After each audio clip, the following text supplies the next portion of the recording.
Mi esposa cambió su contraseña y dejó de sonreír. Fue un martes cualquiera.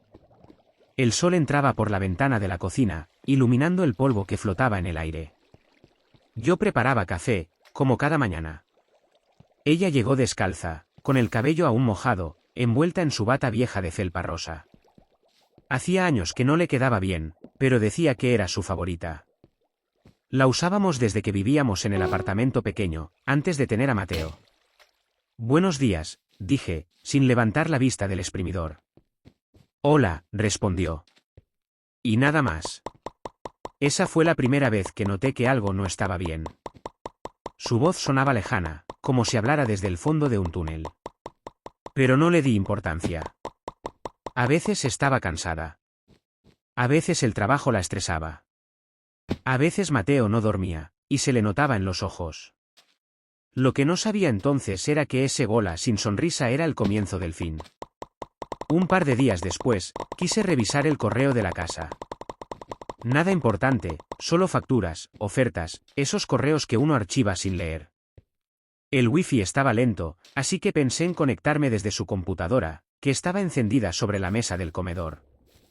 Mi dedo ya estaba sobre el teclado cuando vi que pedía contraseña. Fruncí el ceño. Nunca había tenido contraseña. Ella dijo, no necesito privacidad en esta casa. Todo lo que tengo, lo tenemos. Y yo le creía. Por eso, su computadora, su celular, su correo, todo era abierto. Como nuestras vidas. Pero ahora, había una clave. Probé la antigua, Mateo 2018. No funcionó. Probé la que usaba en el banco, Gato Rayas 123. Tampoco. Probé, te quiero, nunca, siempre. Nada.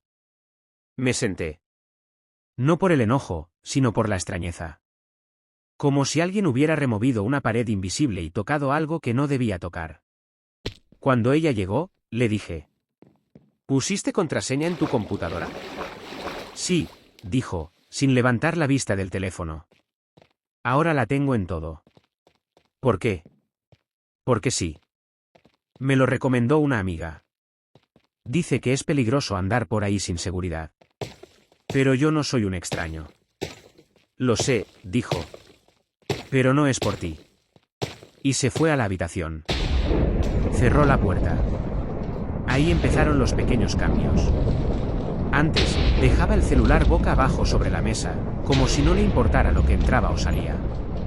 Ahora, lo llevaba consigo hasta el baño. Cuando hablaba por teléfono, se encerraba. Cuando recibía un mensaje, sonreía. Pero no era su sonrisa.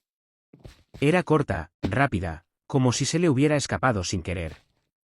Y sobre todo, ya no reía en voz alta.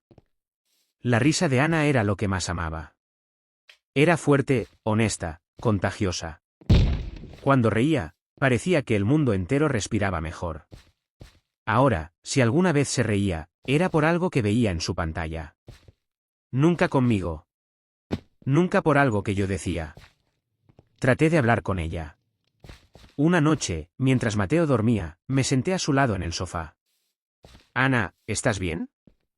Sí, claro, dijo, mirando el celular. No sé. Te noto distante. ¿Distante? No digas tonterías. Estoy aquí, ¿no? Sí, pero, ya no compartes cosas conmigo. Ni siquiera me cuentas cómo te fue en el trabajo. Fue bien.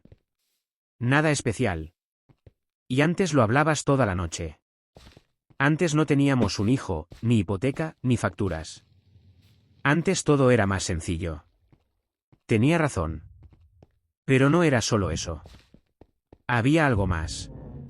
Algo que estaba creciendo en silencio, como una raíz bajo el piso. Un sábado, mientras limpiaba, encontré su vieja agenda. Estaba en el cajón de la mesita de noche. La abrí. Estaba llena de notas, recordatorios de citas, nombres de proveedores, números de teléfono tachados. Y en una página, un dato que no reconocí. Clave nueva, corazón verde 12. La miré durante minutos. No era su estilo. Nada de Mateo, Rocío, su mamá, verano 2010. No. Era rara. Única. Como inventada. Y entonces entendí, no era una clave de seguridad. Era un código. Algo dentro de mí se movió. Como una puerta que se abre lentamente, dejando ver una luz que no quieres ver. No dije nada. No confronté. Solo espero. Observar. Como quien mira una herida que no sangra, pero que duele. Y los detalles siguieron apareciendo. Ella comenzó a desayunar afuera. Para variar, decía. Pero nunca volvía con café. Y su ropa olía distinta.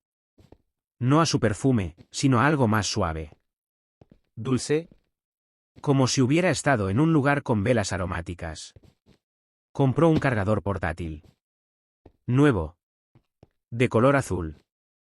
Por si se me acaba la batería, dijo. Pero yo nunca la había visto sin batería. Y ahora lo llevaba incluso cuando no salía de casa. Su rutina cambió. Antes, cada noche, le leía un cuento a Mateo. Ahora, yo lo hacía. Ella decía, estoy cansada. Hoy no puedo. Una noche, la escuché hablar en voz baja en la cocina. Creí que era conmigo. Entrada. No había nadie. Solo ella, de espaldas, con el celular pegado a la oreja. Sí, mañana a las 10, el café del parque, llevo el vestido azul, no, no te preocupes, él no va a ir, y luego, una risa. ¿Su risa? ¿Real? ¿Llena? Me quedé quieto. Como si el piso se hubiera hundido. Salí sin hacer ruido. Fingí que buscaba agua. Ella ya no hablaba cuando regresaba. Esa noche, no pude dormir. Mateo se despertó, y lo tomé en brazos. Caminé por la casa, mirando fotos, objetos, muebles. Todo lo que habíamos construido juntos. Y me pregunté, cuando empezó a irse. No fue un día. No fue una pelea. No fue una traición clara, con nombre y apellido. Fue lento. Como el agua que gotea en una piedra. Insignificante al principio. Pero al final, la atraviesa. Al día siguiente, fingí que iba a trabajar. Pero en vez de entrar al edificio, me quedé en el auto, mirando la calle. A las 9:30, Ana salió. No se vistió como siempre. Ni vaqueros ni sudadera. Llevaba un vestido azul. El que nosotros en nuestra boda. El que decía que ya no le quedaba. Se veía hermosa. Como si hubiera estado esperando una razón para brillar otra vez. Subió al auto y condujo hacia el centro. Aparcó cerca del parque. Entró en el café de la esquina. El mismo donde celebramos nuestro primer aniversario. Me quedé allí, dentro del auto, temblando. No quería ver. Pero necesitaba saber. Pasaron 20 minutos. Luego, entró un hombre. Alto, delgado, con barba bien recortada. Vestía una camisa clara. Ana se levantó. Lo abrazó. No como se abraza a un amigo. Lo abrazó como se abraza a alguien que te ha hecho falta. Se sentaron. Hablaron. Ella reía. Él le tomó la mano. Ella no la retiró. Estuve allí 1 hora. 2. Hasta que salieron. Caminaron por el parque, despacio. Ella llevaba su abrigo colgado del brazo. Él le ofreció su chaqueta. Ella dijo que no, pero él insistió. Y ella dejó que se la pusiera sobre los hombros. Como yo lo había hecho tantas veces. Regresaron al auto. Ella conducía de vuelta. Entró a casa como si nada. Con el vestido azul arrugado, con el pelo despeinado por el viento, con los labios sonriendo todavía. Yo ya estaba dentro. Sentado en el sofá. Hola, dijo, sorprendida. ¿Ya llegaste? Sí, dije. No me sentí bien. Regresé temprano. Ah, qué mal, dijo, y fue a cambiarse. No hablar. Sin arena. Solo esperaba que Mateo se durmiera. Luego, bajé al jardín. Me senté en el columpio. El que instalamos el verano pasado. El que ella empujaba mientras Mateo reía. Sacudí la cadena. El sonido era metálico, triste. Ella salió minutos después. Traía 2 tazas de té. Te traje algo, dijo, sentándose a mi lado. Para que te sientas mejor. Gracias, tomé la taza. Estaba caliente. Nos quedamos en silencio.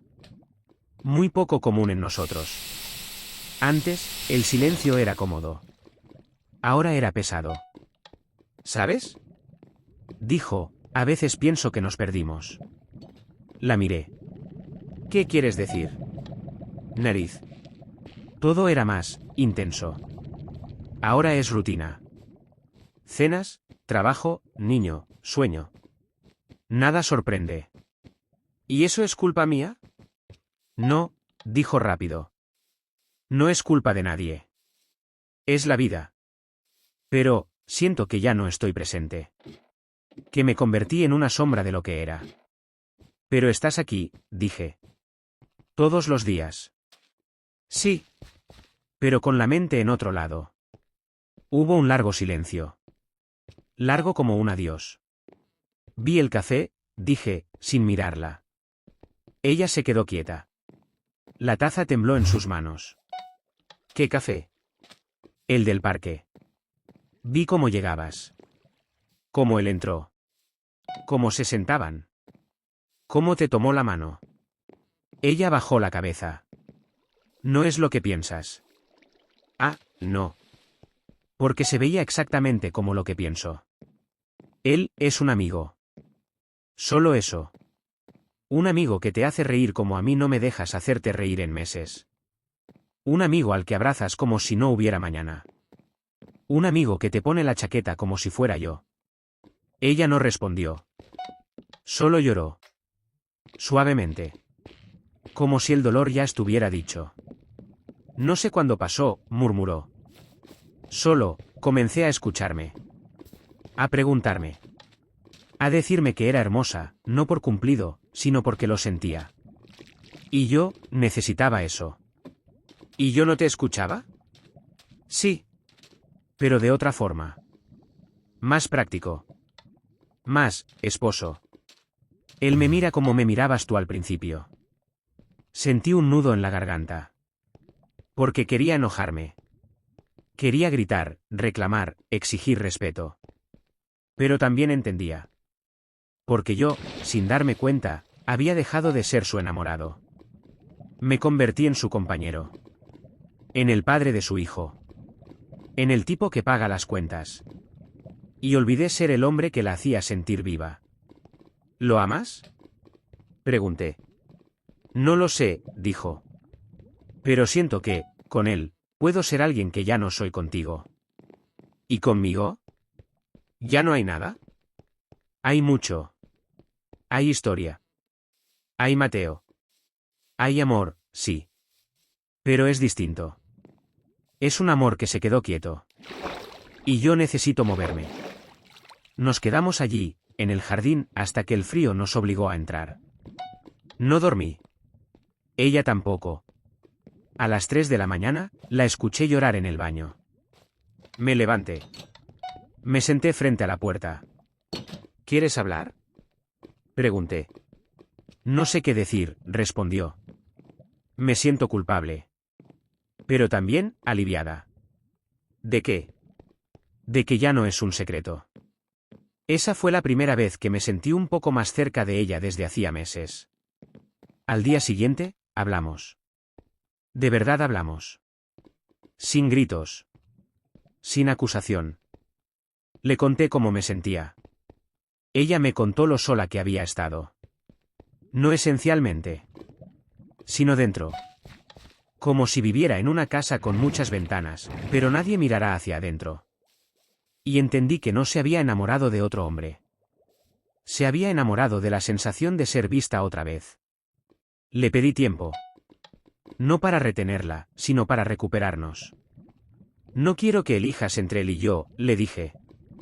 Quiero que elijas entre una vida vacía y una vida llena. Y si esa vida llena no soy yo, te suelto. Pero, por favor, dame una oportunidad de demostrarte que aún puedo ser quien necesitas. Ella lloró.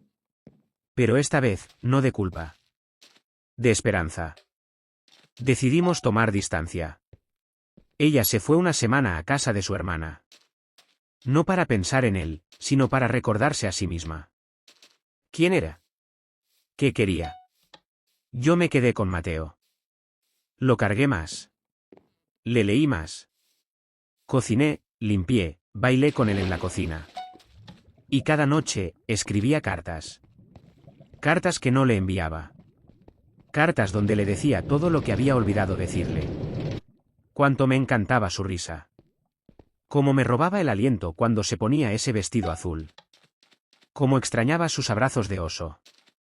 Cómo, aunque me olvidara de decirlo, cada día me sentía el hombre más afortunado por tenerla. Al 7.º día, regresó. No habló del otro hombre. No dijo que lo había olvidado. Solo me miró y preguntó. ¿Seguís aquí? Más que nunca, dije.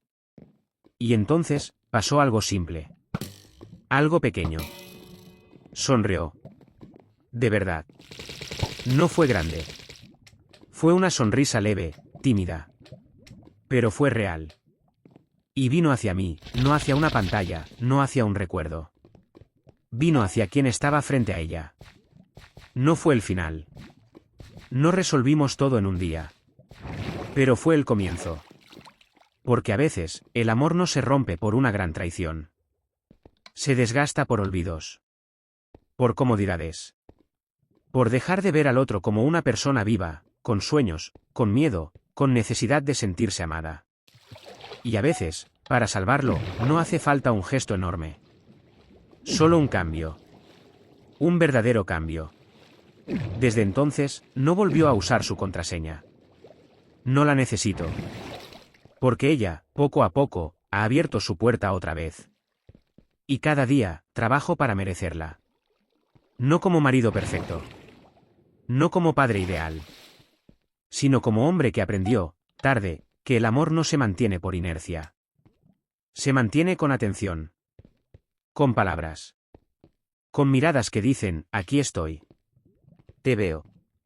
Y todavía, te elijo. Y esta mañana, mientras prepara el café, ella llega descalza, con el cabello mojado, envuelta en su bata vieja de felpa rosa. Buenos días, dice. Y esta vez, sonríe. Yo también.